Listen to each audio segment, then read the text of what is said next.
In this video, we're going to walk and talk you through how to pass your upcoming CIMA SCS case study examination for the November 25 to February 26 sitting for the company Cewmlator, which is based actually on the electric car industry. And we're going to walk and talk you through some top tutor tips, what we thought of the pre-C materials. So Pete, feel free to introduce yourself and to walk and talk us through your expertise. Yep. Hi, everyone. My name is Peter. I'm the lead SES tutor here at Stranti. Been teaching the strategic case study for many years now. Thousands of students in that time. Most of them passed, which is great. And prior to that, was working on the management and operational case studies as well. And more recently, been quite heavily involved in the AI revolution within the accounting industry.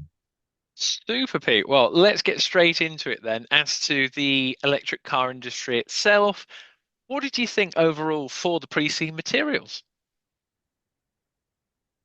Yeah, I thought, given the dozens of pre-scenes that I've seen over the years, I thought it was a pretty reasonable one from a range of information. There's sometimes you get ones that are full of absolute fluff. There was one about, I think it might have even been the most recent one prior to this, was about satellites, and there was multiple pages about how rockets are composed, the different parts of those and different parts of satellites. But this is not, no, it's literally not rocket science. It is it is an accounting exam. You are not going to be asked to explain how a rocket works. So it was all just used as information. Whereas this one was quite heavy on the detail. There was lots of good information about the industry, the different types of vehicles, ranging right on the spectrum from the ICE vehicles to the purely battery electric vehicles. Good information about industry growth for the different types.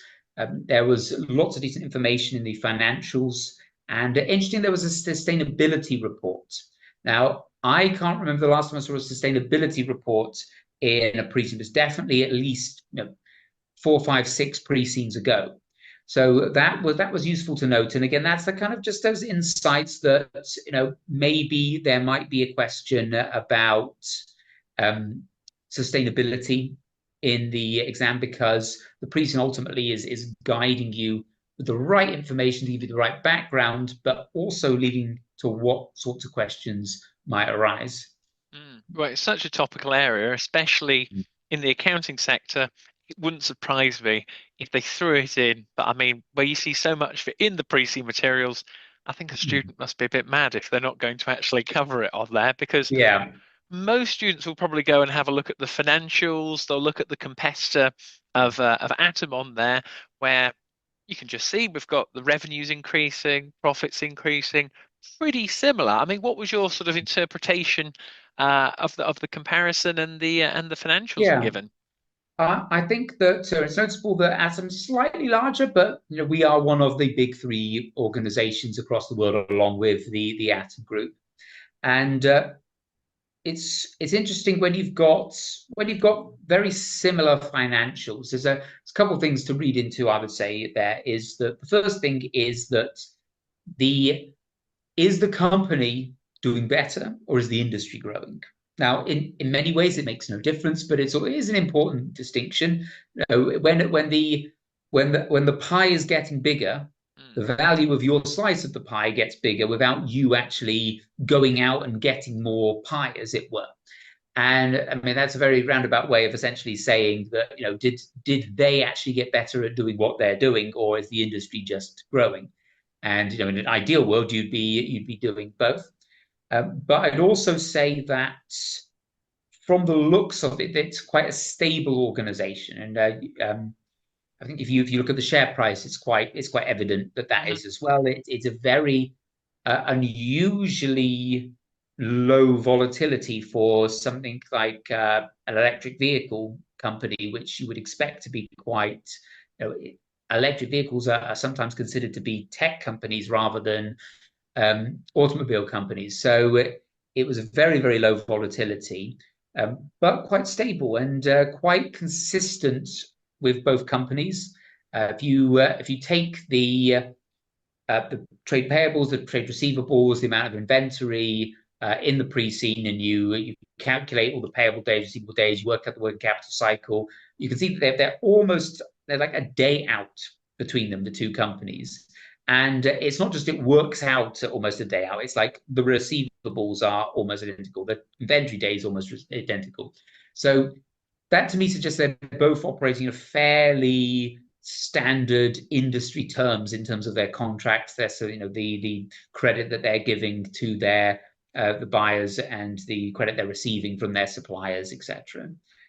Mm. Well, it brings us on to nicely now electric cars, because one of the main reasons that students will fail the SCS case study exam is they do not apply the products or service, the actual pre-seed materials. I mean, Mm. what are we thinking in terms of going a bit more into a bit more of an in-depth view of like the electric car industry, the products themselves, the costing behind it? What Mm. other things would you be giving to your students to say, yeah, think about it from that perspective?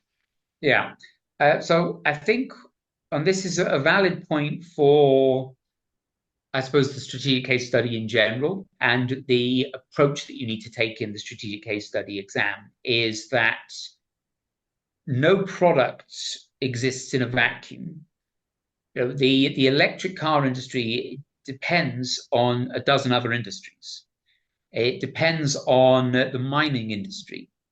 It depends on the tire industry. It depends on the car forecourt industry, dealership industry, the uh, places that would have electric pumps or electric chargers. The supermarkets have them now as well. These are all organizations that are ultimately affected by electric vehicles. Before we even just look at the industry itself, all these other connected stakeholders and connected industries to it. So again, it's thinking about the not just making a new product, but you have to think about how it ties in with everything else. So you say, oh well, let's make a electric vehicle that's got more batteries in, so it has a longer range, and we'll then sell it at a higher price because that's what customers value. So okay, but that's going to require a lot more weight. That's going to require a different size. That's going to require more charging. That's going to require more lithium, and so it's being sensible and thinking again outside of that vacuum in your responses. If you want to truly demonstrate your business acumen, you have to think like that, because in the real world that is the case. You don't just make an electric vehicle and oh no, let's sell it to more countries. Oh, but no, this particular country doesn't have access to a reasonable amount of access to electricity, or doesn't have paved roads in certain parts of the country. Well, who's buying Um, expensive electric vehicles in that country? Again, it's thinking logically within the context of the company, but also with business acumen, rather than just on paper, this is a good idea, let's suggest it. Yeah, exactly. And we're given in the pre-seed materials a few graphs as well about the costing coming down, the different Mm. types on there. These are the real specifics that a student's Mm. got to apply on that exam day for them. But I mean, I'm going to ask a question that any CIMA student would want to ask to a tutor. We've talked about sustainability being an exam question that we quite fancy coming up. Now, we don't Yeah. question spot or anything like that, but based on your experience of knowing the syllabus inside in, inside out, if you were sitting the SCS exam, what do you fancy? What do you think could come up? So as I mentioned, I think sustainability is a very likely issue. I think that a question around sustainability, if I was to pick, within that large topic, a sort of more specific point, I think would be something around supplier auditing, because the by far the most environmentally unfriendly part of the electric vehicle industry is lithium mining. So lithium mining, either from more traditional hard rock mining or from brine mining, kind of the big, huge solar panel type platforms, they damage the environment. They use, and I don't just mean use somewhat, I mean they use hundreds of thousands of gallons of clean water to make, a piece of lithium that fits into my hands this sort of size. It is an extraordinarily, or maybe a bit more than that, but it's still either way, an extraordinarily large amount of clean water. And often these mines are in places where clean water is not necessarily that freely available and readily available as well. Mm. So, from a kind of human rights issue, from a kind of just general environmental issue, I think auditing suppliers might be a big issue there. Just as an industry note there as well, and I can't. I mean, off the top of my head, I've remembered it. I can't off the head remember the exact where this source comes from, but That's okay. almost 75% of lithium mining operations have basically found to be some form of like human rights or human breaching. So yeah, it's a real issue. It's exactly the kind of thing that a company that claims it's all about sustainability and ethics needs to be on top of it. Now, we talked about that sustainability reports. Nothing in there about where its lithium comes from. Mm. It talks about what Cumulative talks about what it does, and know how it's trying to reduce waste and how it cares about the communities that are affected by its operations. It mentions nothing about suppliers, and that is the big issue there with lithium is the mining process. Indeed. Well, it's all stuff that, we don't have a magic crystal ball, but hey, Mm, that's a really good shout. But I mean, I've mm, got to ask as well, Pete, because you've got some golden nuggets of information on there about SCS. Do you have any final thoughts on the pre-C materials that we've not covered that could help a student apply it on the exam day in their answers to the requirements that could help get yeah. them over the line?